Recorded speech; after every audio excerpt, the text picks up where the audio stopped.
Halo semuanya, pada kesempatan kali ini, kami mendapatkan tugas wawancara untuk memenuhi UTS Creative Production. Hari ini, kelompok kami ingin melakukan wawancara dengan owner kreatif butik di Bilangan, Jakarta Selatan.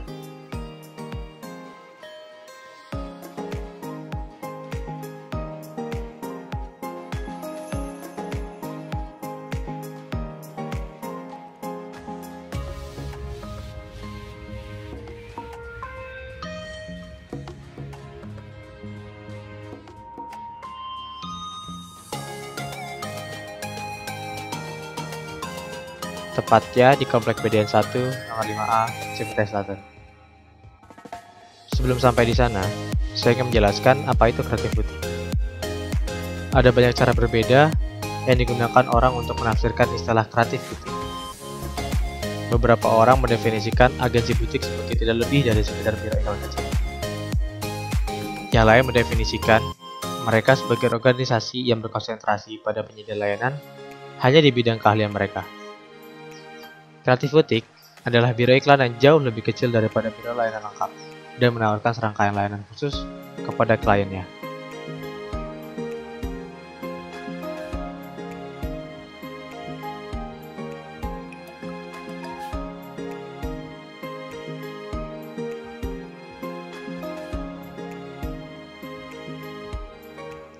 Kreatif butik tidak memiliki banyak lokasi di seluruh dunia dan digaji tidak terlalu besar. Mereka umumnya cenderung menjadi agensi lokal dengan etos kerja dan gaya manajemen yang unik dibandingkan dengan beberapa agensi layanan yang lebih besar.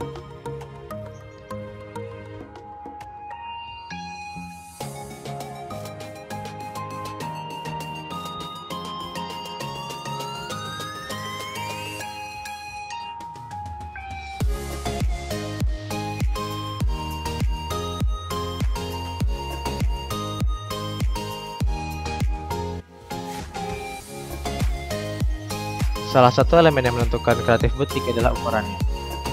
Kreatif butik terlihat lebih kecil daripada kebanyakan agen layanan lengkap. Hal ini mengarah pada situasi yang menarik, karena tim yang lebih kecil berarti agensi ini harus bekerja sangat berbeda untuk melakukan tugas dan fungsi yang sama dengan agensi yang besar.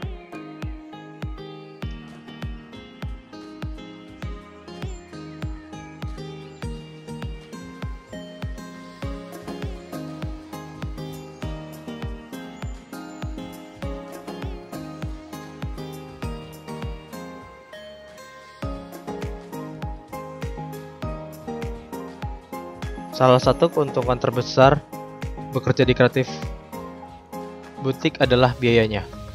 Karena fleksibilitas yang lebih besar dan interaksi yang dipersonalisasi, butik menjadi sangat berguna dan kreatif saat menangani kampanye yang lebih kecil atau jaminan tunggal.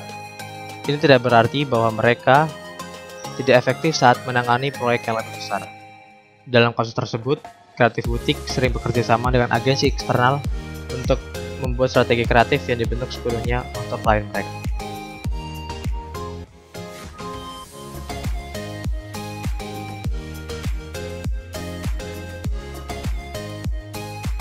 Ini adalah tempat meeting untuk karyawan dan para klien. Ruangan ini dipakai juga sebagai ruang brainstorming. Apa itu brainstorming? Brainstorming adalah metode yang sangat umum untuk menemukan ide-ide baru yang didasarkan pada spontanitas dan kreativitas.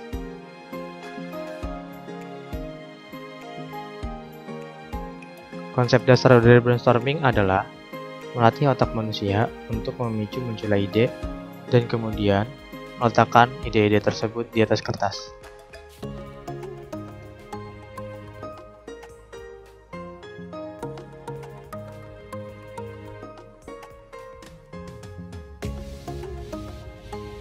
Kemudian, ada juga tempat untuk para karyawan mendesain hasil ide yang telah ada. Dan untuk lebih jelasnya mengenai perusahaan kreatif butik ini, mari kita ikuti wawancara kami dengan pemilik dari kreatif butik ini.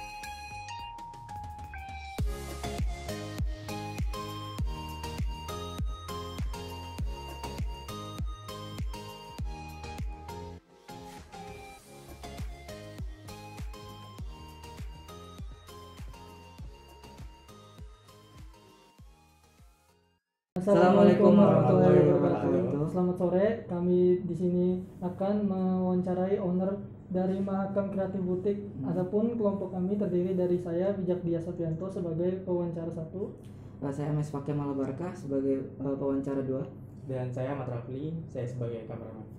dan mungkin Rafli bisa kembali ke posisi sebagai kameramen. dan mungkin kita akan mengundang narasumber kita. Ya. Yuk, Pak Daniel dipersilakan.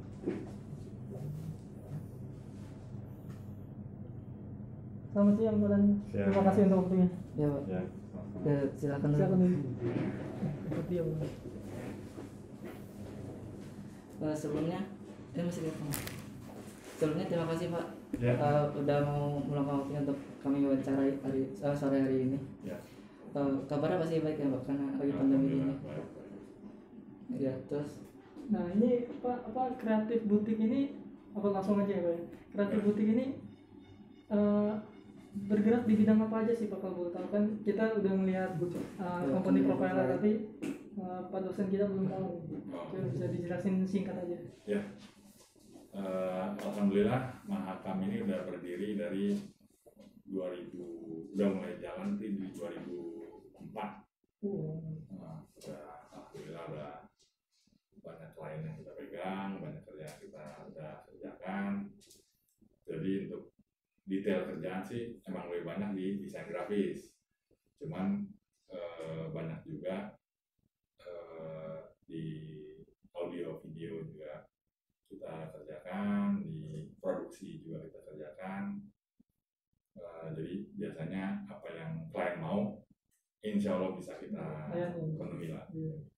Nah, ini pas awal berdirinya ini Bapak sendiri aja atau bersama yang lain atau gimana?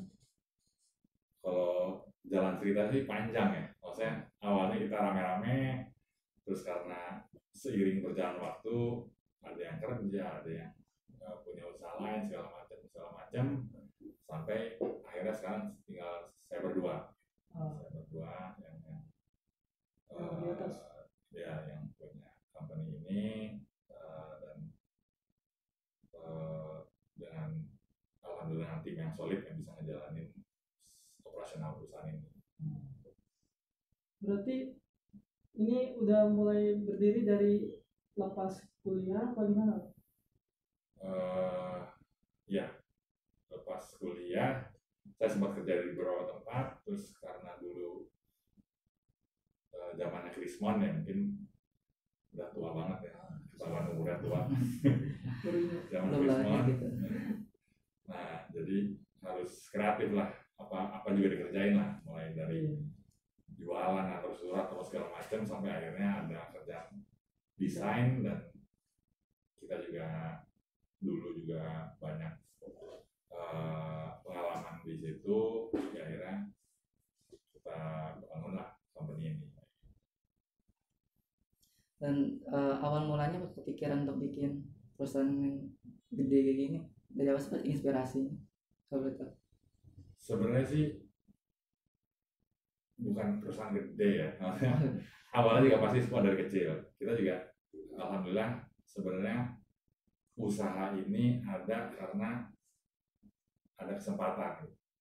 Ya, maksudnya kita dapat project dari klien, terus klien suka dan kita terusin, dan dengan juga diperluas dengan network khusus ya. Karena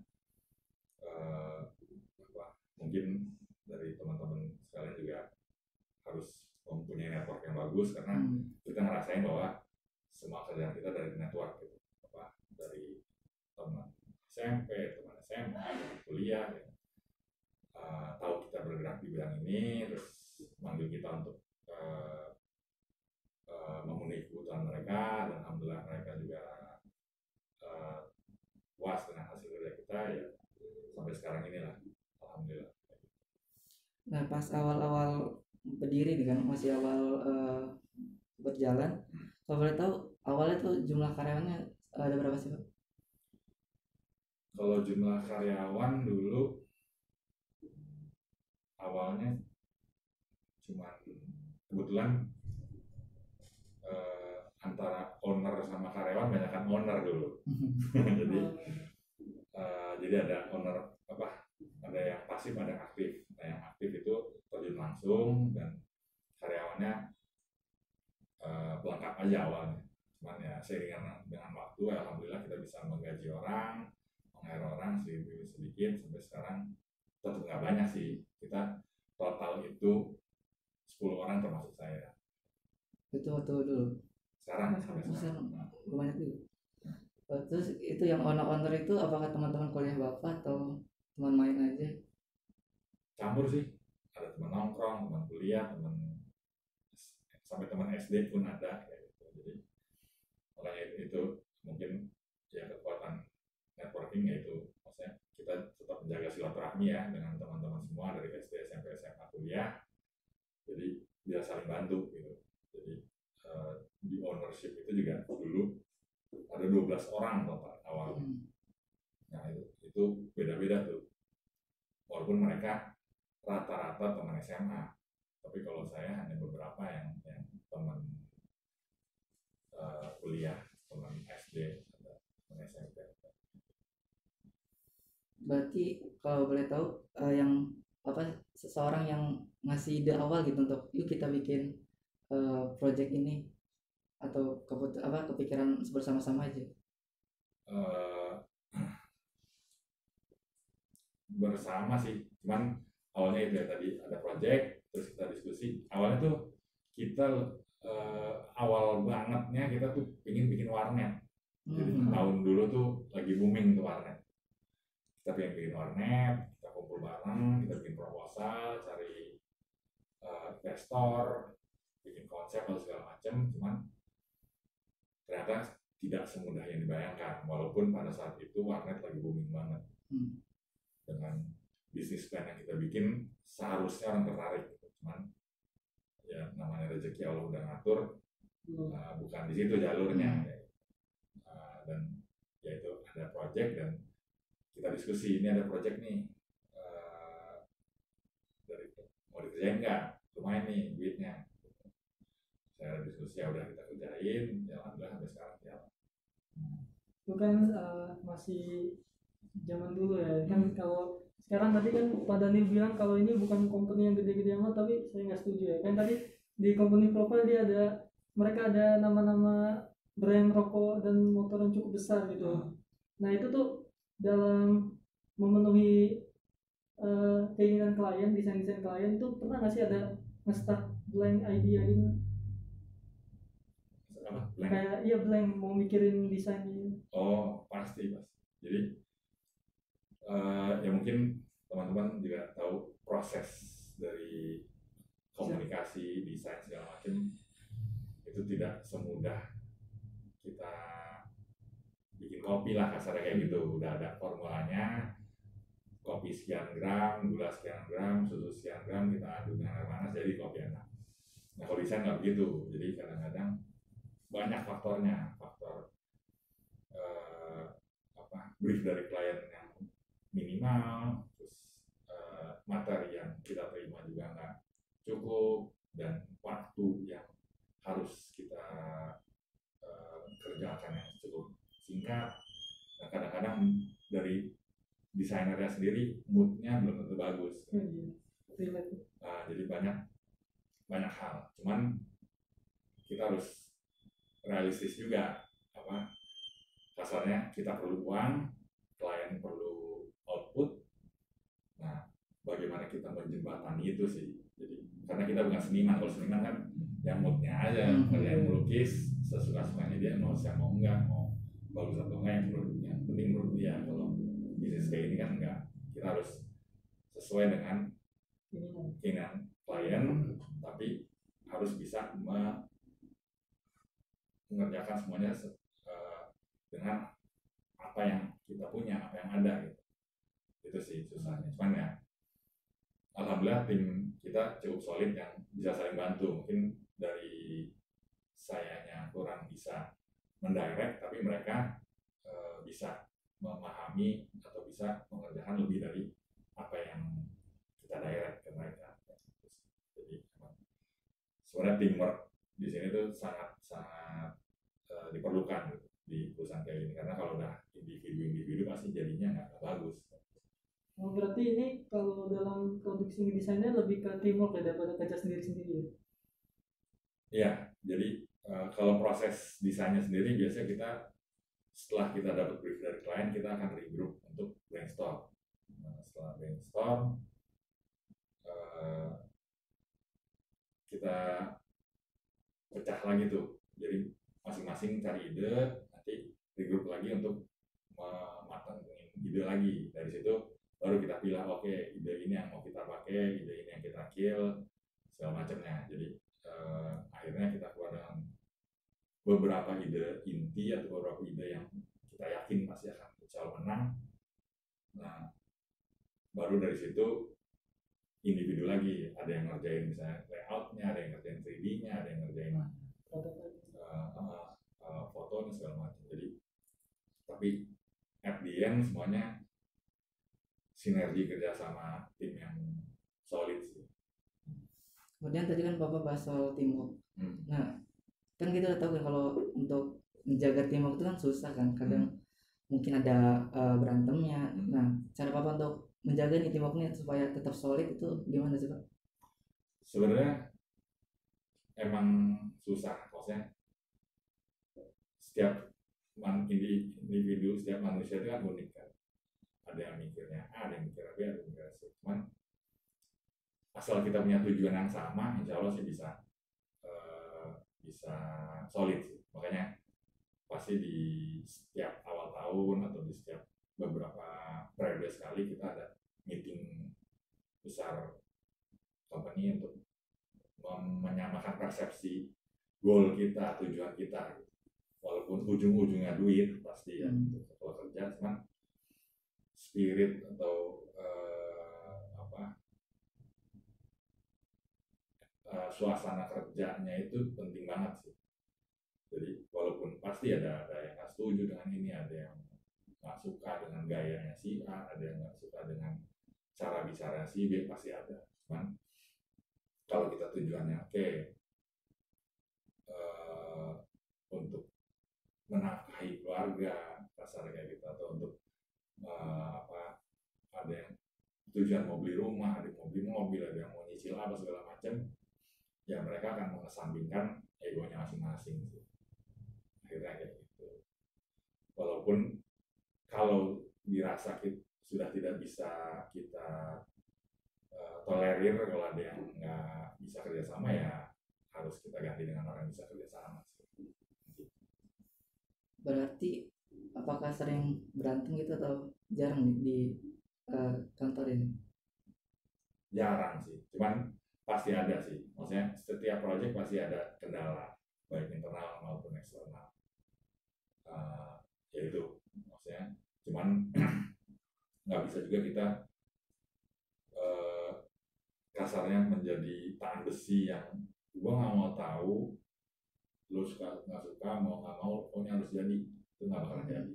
Maksudnya pendekatannya harus pendekatan kekeluargaan, pendekatan teamwork, pendekatannya harus kita diskusi secara terbuka, secara kayak ke teman. Karena kalau di bisnis kayak gini, kalau udah mulai merasa jadi bos atau merasa ada salah satu orang lebih pintar dari yang lain, pasti nggak jalan sih.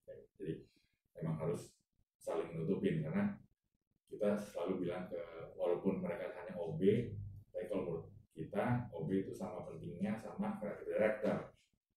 Karena creative director nggak dibeli makan lama OB, ya kelaparan nggak bisa kerja kayak gitu. Jadi masing-masing tim di kita nggak ngeliat dari jabatannya, tapi menanamkan bahwa mereka sama penting. Jadi ya alhamdulillah sih dengan kondisi itu mereka merasa senang aja kerja. Jadi ada gap lah pengennya gitu.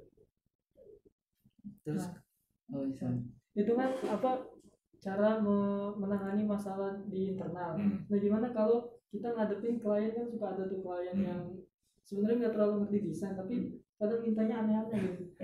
Itu kayak gitu, nanganinnya gimana ya? Ya, emang sebenarnya klien kan kalau kata orang klien adalah raja. Nah, pada dasarnya kalau dari kita manajemen menganggap benar klien adalah raja, tapi bisa dibilang tim kita adalah dewa, kasarnya kayak gitu. Jadi walaupun kita membuat klien sebagai raja, tapi tim kita nggak bisa deliver, ya raja itu akan pergi kayak gitu. Makanya kita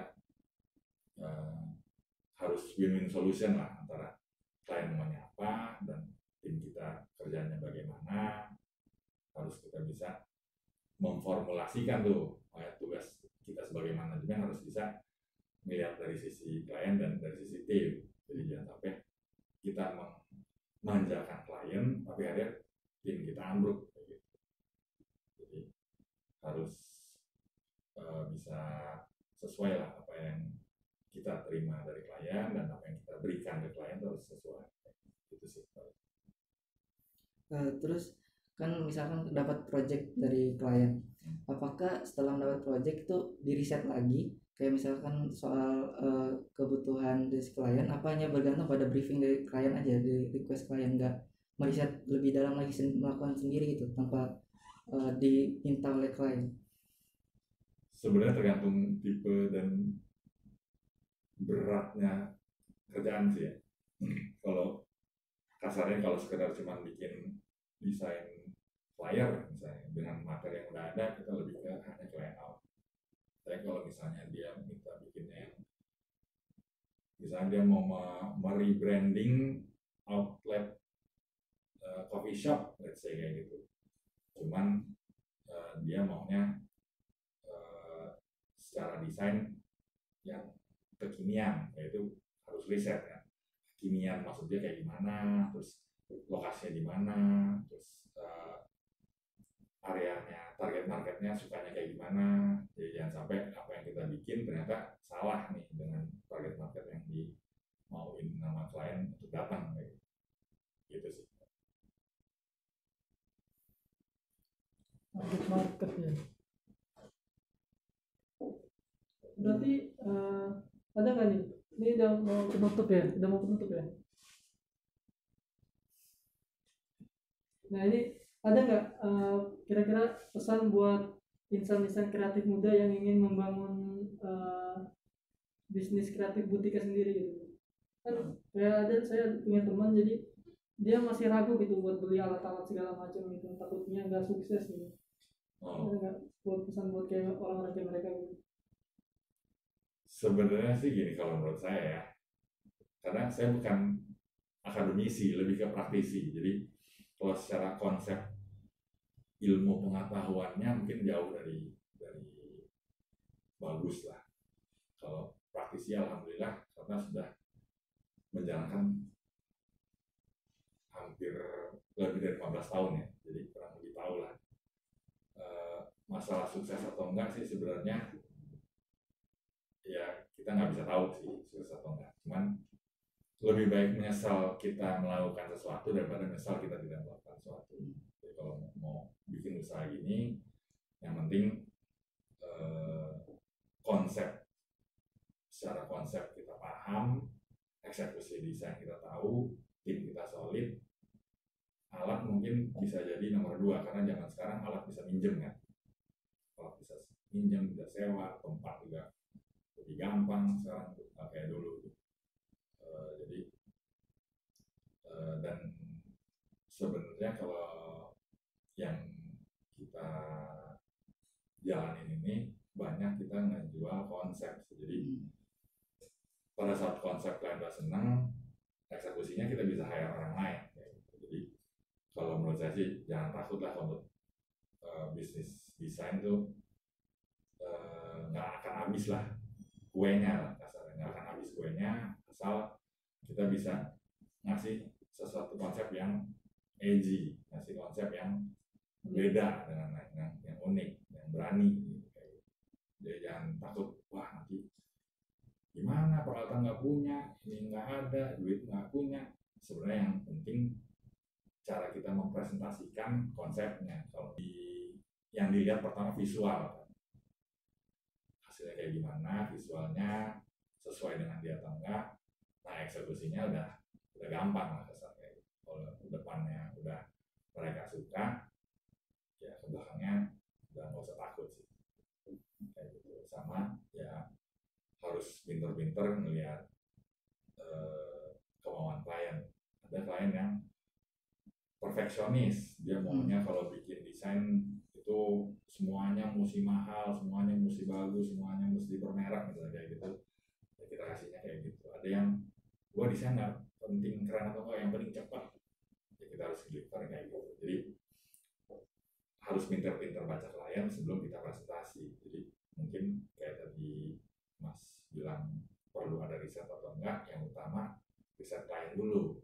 Misalnya mau ke pabrik telepon Panasonic misalnya, mau presentasi ke mereka, harus tahu tuh pabrik Panasonic itu sukanya kayak apa, desainnya kayak apa, kumpulin. Jadi pada saat kita presentasi credential company kita juga udah tahu Panasonic itu kayak gimana. Jadi karena mereka klien itu paling suka kalau kita menyanjung atau mereview perusahaan mereka. Nah mereka itu udah satu nilai lebih karena mereka ngerasa oke, lu udah tahu company gua, berarti untuk gua ngasih kerjaan ke lu gua udah aman lah kayak gitu. Gitu sih. Terus tadi kan lagi bahas desain nih, buat yang di luar sana mungkin ada anak muda yang tertarik desain, tapi mereka bingung apakah mereka perlu gitu untuk sekolah desain kayak masuk ke jurusan di kafe atau desain lainnya, apakah perlu gitu? Kalau perlu nggak perlu sih, bagusnya iya karena terus terang saya bukan dari akademis yang sesuai dengan kerjaan saya sekarang sebenarnya.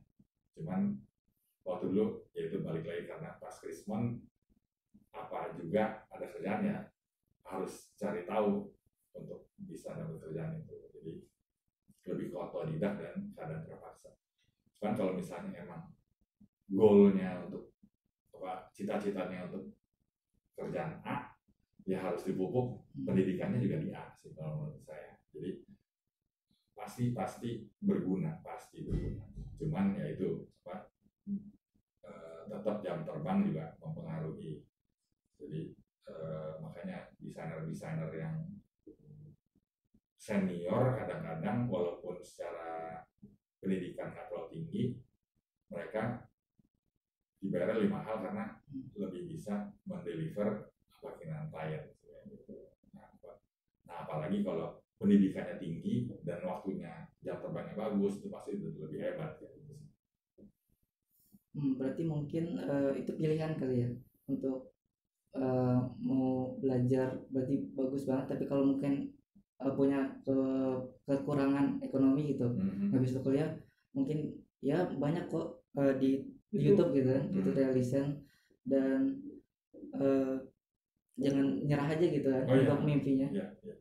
Jadi kalau sekarang tuh enak banget sih, mau cari gambar tinggal googling, mau lihat tutorial YouTube atau video itu banyak. Kalau dulu tuh gambar tuh harus beli buku, scan, segala macam, terus nyari tutorial tuh harus cari-cari orang yang bisa, terus kita minta ajarin. Kalau nggak punya duit ya, kalau punya duit kan tinggal sekolah. Nah jadi alhamdulillah sih sekarang seharusnya semua lebih mudah, semua lebih murah lah kasarnya gitu. Kasarnya cuma modal internet, wifi, ngopi di kafe, wifi gratis, udah bisa nonton YouTube. Seharusnya sih lebih mudah, lebih bagus, lebih cepat, semuanya lebih. Walaupun juga perlu jadi catatan, persaingan juga pasti lebih banyak. Cuman bagaimana kita bisa lebih unik dibanding yang lain sih. Ya. Pas masih awal-awal kan tentu saja kayak klien tuh sepi, itu nyari klien tuh gimana, nunggu datang apa kita nyari juga? Oh iya, ya jadi klien itu emang tidak datang dengan sendirinya, pasti kita harus dulu itu mungkin zaman sekarang lebih gampang ya, lewat sosmed. Nah, kalau dulu itu ya kasarnya door to door, jadi kita melihat kira-kira pangsa atau klien apa yang kira-kira bisa menguntungkan buat kita. Misalnya yang paling jadi inceran adalah FMCG ya, fast moving consumer goods, kayak Unilever, terus kayak kecap-kecapan, kayak makanan pokok segala macam itu. Mereka desainnya banyak, duitnya juga banyak, cuman yang ngincer mereka juga banyak. Jadi kalau kita nggak kuat-kuat banget ya pasti akan tersingkir sih. Nah, cuman ya itu paling kita lihat klien apa yang mau kita tuju, kita bikin desainnya secara desain kasarnya, kita kasih proposal dengan proposal desain yang kita udah bikin. Jadi mereka juga mendapatkan company profile kita, nggak hanya company profile, tapi kita udah ngasih desain kasar yang kira-kira bisa kita menjanjikan mereka bahwa dengan desain ini bisa meningkatkan promosi mereka, meningkatkan penjualan mereka. Jadi intinya kita harus pede sih, harus pede. Misalnya masuk ke perusahaan Indomie misalnya, kita bikin desain apa, konsep apa, terus kita kirim ke mereka, dan kita harus bilang bahwa dengan desain ini, dengan konsep ini, penjualan pasti akan meningkat. Karena apa? Karena gini kayak gitu. Jadi intinya sih harus pede sih, walaupun nantinya ternyata nggak sesuai nggak apa, tapi yang penting mereka melihat effort kita untuk mau mempelajari brand mereka. Itu pasti sangat menambah nilai untuk mendapatkan proyek itu dibanding cuma datang kirim kasih kartu nama atau kasih company profile atau kirim email yang nggak ada hubungannya dengan kerjaan. Itu punya nilai tambah gitu sih. Jadi dulu juga karena kita belum ada sosmed, kita desain di selembar A4, kita kirim dengan company profile kita yang di print juga kayak gitu. Dan dari 100 yang kita kirim paling yang nelfon kita cuma 2 kayak gitu sih, ya harus diterima gitu. Dan ya, alhamdulillah ada yang bertahan sampai sekarang, masih pakai jasa kita. Terus itu pakai program kayak gitu ngirim-ngirim sampai sekarang masih dipakai atau sekarang nunggu callingan aja? Iya. Kan dulu itu ngirim-ngirim ke beberapa perusahaan. Nah itu metode itu masih dipakai sampai sekarang atau gimana? Masih, cuman beda platform aja. Kalau dulu kan print, kirim surat, kalau sekarang kan email. Nah, atau kalau misalnya ke teman ya kita via WhatsApp aja, kita attach file PDF dalam profile kita. Jadi marketing sih nggak akan habis ya, maksudnya kerjaan kita juga, karena klien kita juga nggak mungkin 100% akan sama terus ngasih kerjaan ke kita. Ada yang kosong, ya ada segala macam. Jadi kita harus menutup kekosongan itu dengan klien-klien baru dan kerjaan-kerjaan baru. Jadi tim marketing juga repot, tim desain juga repot, semua tim akan repot sih. Jadi dan bahaya kalau mereka udah nggak repot, itu bahaya karena berarti nggak ada kerjaan. Jadi ya itu, jadi sampai kapanpun ya tetap marketing tetap jalan gitu, walaupun platformnya akan mengikuti perkembangan zaman. Karena kalau kita kirim sekarang printan mungkin dilihatnya kirim sekarang sebulan kemudian kali baru dilihat kali. Kalau WhatsApp atau email kan mereka udah familiar tiap hari dilihat. Jadi harus ngikutin perkembangan zaman juga, baik dari segi marketingnya, desainnya, cara kita ngomong juga beda. Kalau kita ngomong kaku kayak zaman dulu kan, kita ke klien tuh harus kaku, sopan, tutur katanya baik.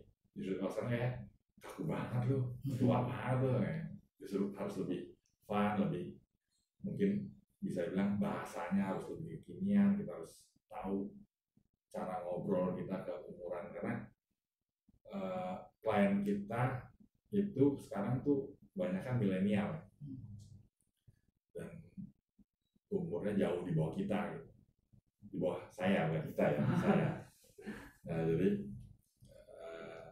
kita juga harus tahu cara ngomong, terus harus ngikutin tren, jalan ceritanya kayak gimana. Jadi jangan sampai dia ngomong ini terus apa ya, saya nggak ngerti mas, kan malu kan. Jadi kita juga harus ngikutin kayak gitu sih. Terus melakukan promosi lewat media sosial juga nggak, kayak Instagram atau Twitter? Oh kalau untuk promosi company sendiri sih enggak, lebih langsung ke network aja sih. Jadi nggak ditaruh di Instagram atau di media sosial. Jadi misalnya ada teman kerja di Danone nih, ya udah dianya kita kirim proposal, kita kasih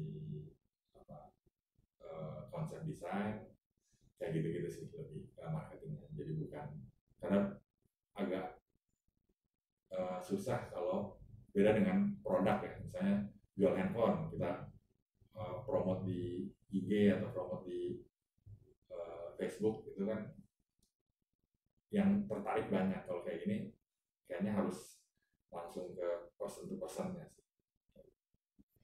Oke, mungkin Rafli sebagai kameramen sekaligus notulen dadakan ada kesimpulan ya? Ya mungkin kesimpulan yang saya tadi ambil, perusahaan yang didirikan dari 2004 ini berawal dari krisis moneter yang terjadi. Kemudian perusahaan ini pertama kali terdiri dari lebih banyak owner daripada karyawannya, hingga berjalannya waktu akhirnya hanya tersisa 2 owner yang sampai sekarang yang memegang perusahaan ini. Kemudian dalam semua pengerjaan karyanya dilakukan dengan kerjasama yang sangat hebat, yaitu kerjasama timnya. Lalu Bapak Daniel ini berkata, klien adalah raja, tapi kami adalah dewa, dan juga memberikan masukan untuk tidak menyerah dalam mengejar mimpinya tentang para pemula yang ingin terjun ke dunia desain ini. Terima kasih. Terima kasih Raffi. Dan oke, mungkin begitu aja kali ya untuk sesi wawancara dengan Pak Daniel.